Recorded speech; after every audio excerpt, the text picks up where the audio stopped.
Well, it's my pleasure to be able to spend a little time with you today and walk through kind of three things I'd like to talk about today. One is, who's Biocom California? We've had a very strong alliance with Korea in a number of different ways. What does some of the data say as far as economic impact? And in particular, I want to share a little bit about Los Angeles. So I'm the director for the Los Angeles office, and I'm the director for the Los Angeles office, and we have three offices: San Diego, Los Angeles, and San Francisco. There's usually a lot of discussion around San Francisco, Boston, some of the other life science sectors, but there's a lot going on in LA.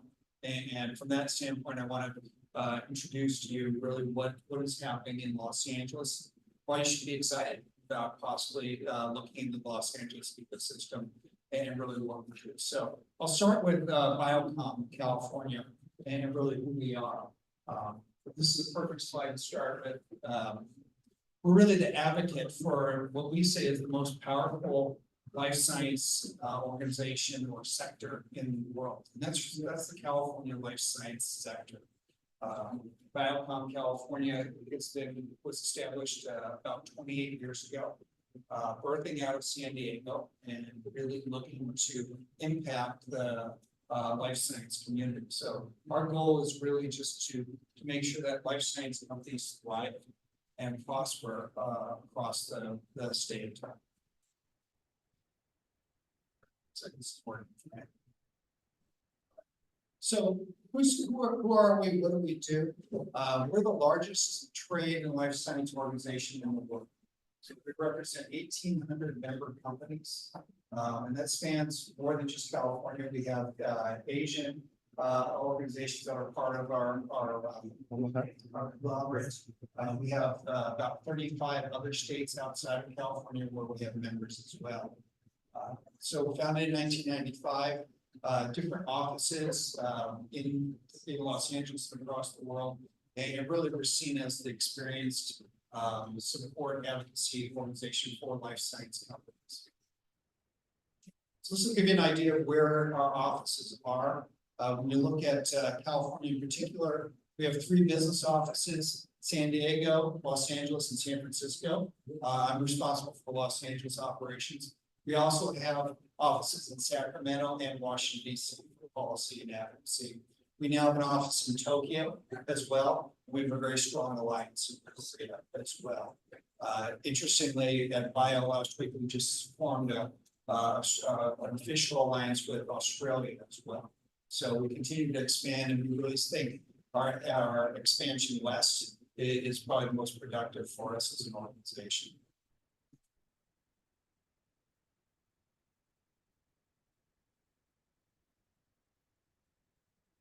So we have 1,800 member companies. What do we do for these companies? How do we support them? Our goal is to see life science thrive and work. And these are the 5 areas where we work with companies. And I'll just briefly talk about what these areas are. Advocacy and policy. So we do work at the federal level, state level, and I get involved a lot at local levels to discuss policy, regs, building restrictions. So for life science companies, waste disposal restrictions. So some things that are very practical to small emerging life science companies, we get very involved in. We have a team that can work there.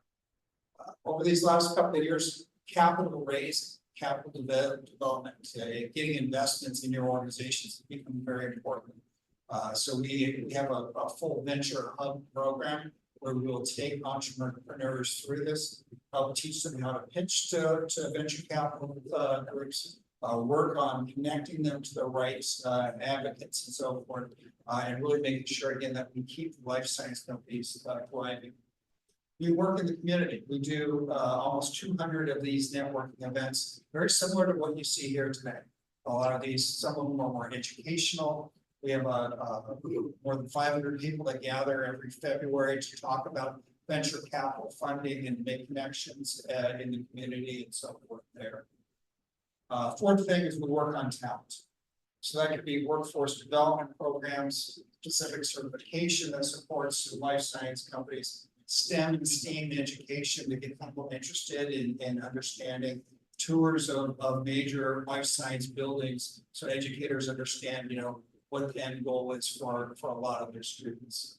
And then the last place is we provide significant savings to all of our life science community, and we have about 30 purchase group offerings. It's in a program we call Core, where people, like I should say, our members can buy everything from life insurance, health insurance, business insurances, lab supplies, equipment, FedEx services, all at a group rate. So we take that power of being 1,800 member companies and we advocate that together. And usually, especially for small life science companies, you can quickly offset whatever your membership dues might be by saving you money right up front. And then you get all the benefits that come with the rest of the organization. So that should give you a good idea of really who we are and really what we do.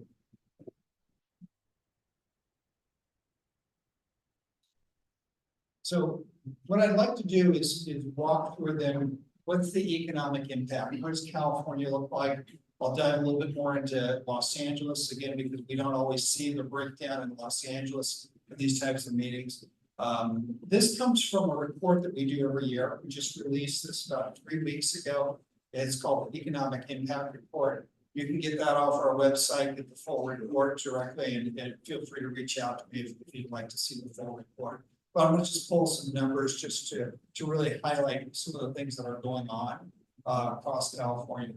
So when you look at the total economic output, $4.14 billion in economic output. So very vibrant life science community is very strong here. Directly employed almost 500,000 employees, and we'll go into some of the numbers as far as what that means as far as indirect employment. The other thing that I'll point out here is NIH and NSF funding and the number of awards. More than almost 11,000 grants and awards.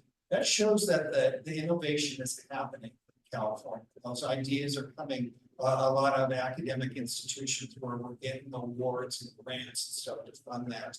With the result of the bottom being, more than 7,000 patents filed in this last year in California. So the California is a very vibrant economic sector when you look at life science as a whole. Then as we start to break down California as far as the numbers of institutions, this is a little bit of an eye chart, but I think the main thing that we try to track every year is what types of institutions are these manufacturing, are there research, wholesale institutions that make up this life science community, and then which ones are growing year over year, which ones are shrinking. And we saw some significant growth in 2023, especially in manufacturing. That kind of rose to the top as far as where some of the growth was in life science companies. Now, if we take this down to the Los Angeles, kind of greater Los Angeles area, again, I'm doing this purposely just to say there's vibrant life science in Los Angeles. A lot of times we get, fall behind. Olympics is coming to LA and Hollywood has an actor strike and all these other things. But life science is alive and vibrant in LA. As a matter of fact, one of the things we look at is that there are more PhDs that graduate in the greater Los Angeles area than anywhere else in the world. So the innovation is there, the attraction to life science. One of my jobs and my goals is to really make it stickier in LA, keep those companies there. So again, a couple things that jump out, and as we talk to a lot of elected officials, they like to see this type of data. What's the economic impact? How many employees are directly employed? What's the average salary that we have, in the area, and how many life science establishments? These are important because there's a big push, especially post-COVID, just to have more stable jobs. These are jobs where people make a living wage, they get benefits, they get training and upward mobility within these the life science community and so forth. And I'll go into a little bit more detail. It isn't all PhDs. There's a wide berth of different degrees and so forth that are involved in the life science community. Then if we take a look at, what are the sectors in Los Angeles that we're seeing growth in? Biotechnology, medical device are very strong. Medical device did fall a little bit and so forth, but we saw some nice growth and so forth in scientific research and so forth, food and ag tech. So this gives you an idea of where some of the different breakdowns are and so forth across the sector of Los Angeles.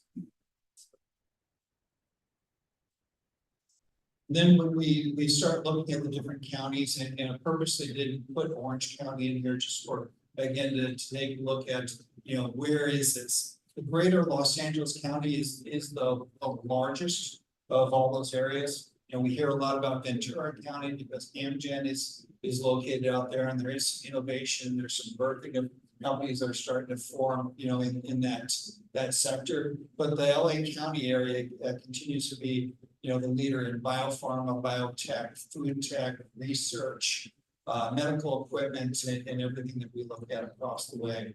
And then some of the major employers that we see across this area, obviously Amgen, Takeda, Grifols, Kite, Zenmore, and others are all Biocom members and very active in the community in Los Angeles.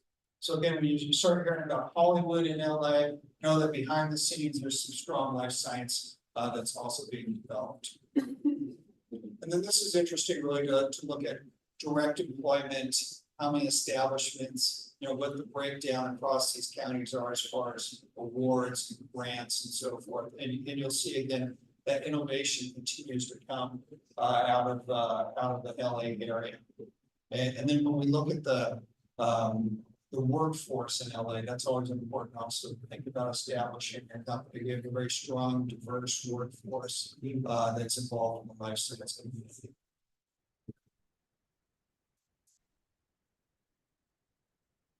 Then this is a little bit more of a breakdown of just really what is the labor output. So when we look at direct labor, we always look at how many people are employed, but how many indirect resources are associated with that. What's that induced or multiplier effect?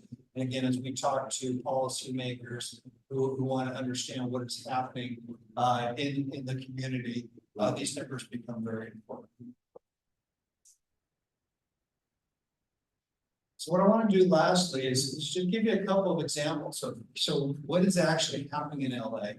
Why are these numbers important, and where do we see some of the changes in growth that we expect to see in the Los Angeles community? And this is significant. This research part that is going in and being sponsored mainly by UCLA, but $500 million coming from the state. Research and grants from a number of significant folks. You'll see them down there.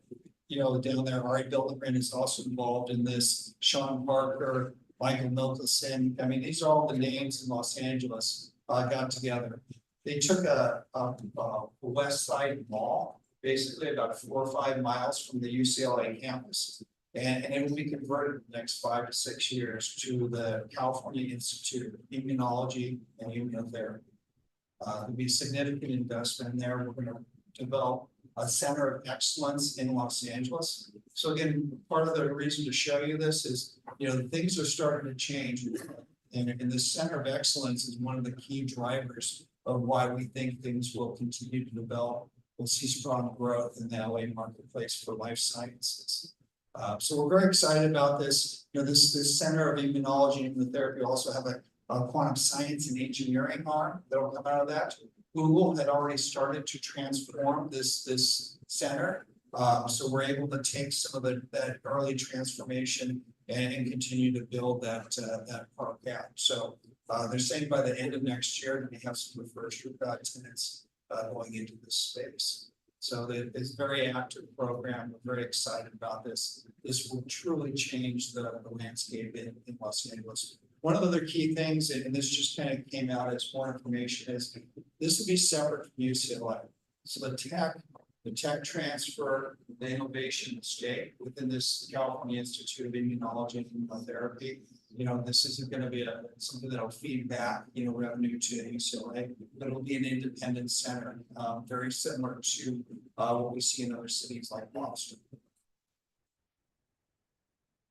And then, not to be undone, USC is also, you know, making a significant play in real estate. They're converting some space. They're expecting to get about 84 new research institutions put into their center. They'll be focused on regenerative medicine.